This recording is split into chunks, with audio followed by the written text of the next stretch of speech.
₹20 اضافے کا نوٹیفیکیشن جاری ہو گیا ہے۔ پیٹرول کی فی لیٹر قیمت ₹272 مقرر کر دی گئی ہے۔ ہائی سپیڈ ڈیزل کی قیمتوں میں بھی اضافہ ہوا ہے اور ہائی سپیڈ ڈیزل کی قیمت میں ₹17.20 اضافہ کیا گیا ہے اور اس طرح ہائی سپیڈ ڈیزل کی قیمت ₹280 مقرر کر دی گئی ہے۔ پیٹرول کی قیمت میں ₹22.20 اضافہ کیا گیا ہے اور اس کا نوٹیفیکیشن جاری ہو گیا ہے۔ مزید بات کریں گے نیوز ون کے نمائندے راہیل حسن سے۔ راہیل، اطلاع کب سے ہوگا قیمتوں کا؟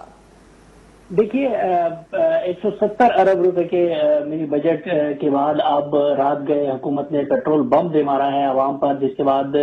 پیٹرول کی قیمت میں ₹22.20 کا اضافہ کیا گیا ہے۔ اس اضافے کے بعد پیٹرول کی جو قیمت ہے وہ ₹249 سے بڑھ کر ₹272 مقرر کر دی گئی ہے۔ اسی طریقے سے ہائی سپیڈ ڈیزل کی قیمت میں ₹17.20 کا اضافہ کیا گیا ہے، جس کے بعد اس کی فی لیٹر قیمت جو ہے وہ ₹262 سے بڑھ کر ₹280 مقرر کر دی گئی ہے اور اسی طریقے سے مٹی کے تیل کی قیمت میں ₹12.90 کا اضافہ کیا گیا ہے اور قیمت جو ہے وہ ₹199 سے بڑھ کر ₹202 مقرر کی گئی ہے۔ لائٹ ڈیزل کی قیمت میں ₹9.68 کا اضافہ ہوا ہے، جس کے بعد اس کی فی لیٹر قیمت جو ہے وہ ₹196 مقرر کر دی گئی ہے۔ پیٹرولیم مصنوعات کی قیمتوں میں اضافہ متوقع تھا۔ جو وزیر خزانہ اسحاق ڈار ہیں وہ آج سے 2 روز قبل بتا چکے تھے کہ ₹10 ڈیزل پر لیوی جو ہے وہ عائد کرنی ہے IMF کی شرائط پر، لیکن پیٹرول کی قیمت نہیں تھا۔ لیکن 70 ارب روپے کا جو منی بجٹ آیا ہے اس میں مختلف ضروری اشیاء کے اوپر بھی ٹیکسز عائد کیے گئے ہیں، وہ ایک بہت بڑا مہنگائی کا باعث بنے گا۔ اس کے ساتھ ساتھ پیٹرولیم مصنوعات کی قیمتوں کا بھی اثر آئندہ ہفتے دوسری اشیاء پر آنا شروع ہوگا، جس کے بعد ایک مہنگائی کا بڑا طوفان جو ہے وہ متوقع ہے۔ جی راہیل، یہ بتائیے گا پیٹرول پمپ کی اس وقت کیا صورتحال ہے؟ قیمتوں کا اطلاق ہو گیا ہے اور شہریوں کا کیا رد عمل آیا ہے اس پر؟ دیکھیے اس وقت تو پیٹرول پمپ پورے ملک میں جو ہے وہ پیٹرول فراہم کر رہے ہیں۔ کچھ روز قبل جو ہے وہ دیکھنے میں آیا تھا کہ پیٹرولیم مصنوعات کی قیمتوں میں جب اضافہ متوقع تھا تو لوگوں نے پیٹرول پمپ مالکان نے اور پیٹرولیم ایسوسی ایشن ڈیلر کمپنیوں نے پیٹرول کی سپلائی جو ہے وہ اس میں تعطل کا شکار رہی تھی اور روک دی تھی بعض اوقات، لیکن اس کے بعد جب حکومت نے ایکشن لیا تو سپلائی جو ہے وہ بحال کروا دی گئی تھی۔ لیکن اب یہ جو نوٹیفیکیشن جاری کیا گیا ہے اس کے بعد صبح کے وقت جو ہے وہ کیا سچویشن بنتی ہے وہ آئندہ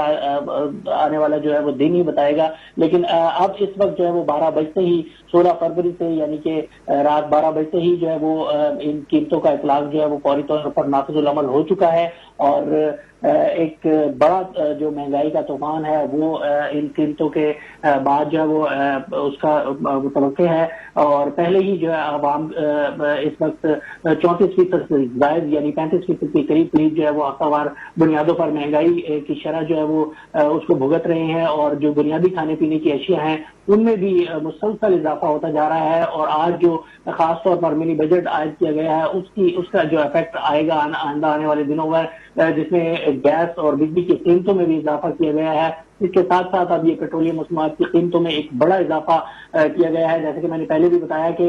وزیر خزانہ نے جب بتایا تھا کہ ڈیزل کی قیمت میں اضافہ کیا جائے گا تو وہ متوقع یہ تھا کہ ₹10 تک لیوی بڑھائی جائے گی یا ڈالر کی قیمت کا اگر افیکٹ پیٹرولیم مصنوعات کی قیمتوں پر ہوگا تو وہ شاید ₹2 سے ₹3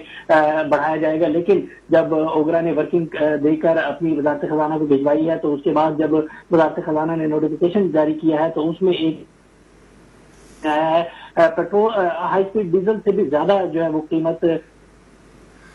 اچھا راہیل، ہمیں یہ بتائیے گا کیا حکومت کی جانب سے اس طرح کے پہلے کچھ اشارے مل رہے تھے کہ پیٹرولیم مصنوعات کی قیمتوں میں اضافہ ہو سکتا ہے یا عوام کے لیے یہ ایک سرپرائز ہے؟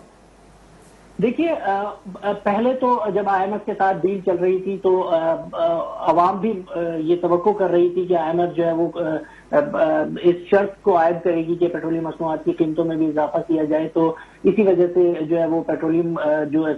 ڈیلر کمپنیاں ہیں اور ڈیلر جو پمپ ڈیلر مالکان ہیں انہوں نے بھی اپنی اسی کچے کے باعث جو ہے وہ اسٹاک کرنا شروع کر دیا تھا۔ لیکن جب وزیر خزانہ نے یہ بات کلیئر کر دی تھی کہ 2 دن پہلے اپنی میڈیا سے گفتگو کرتے ہوئے کہ IMF نے صرف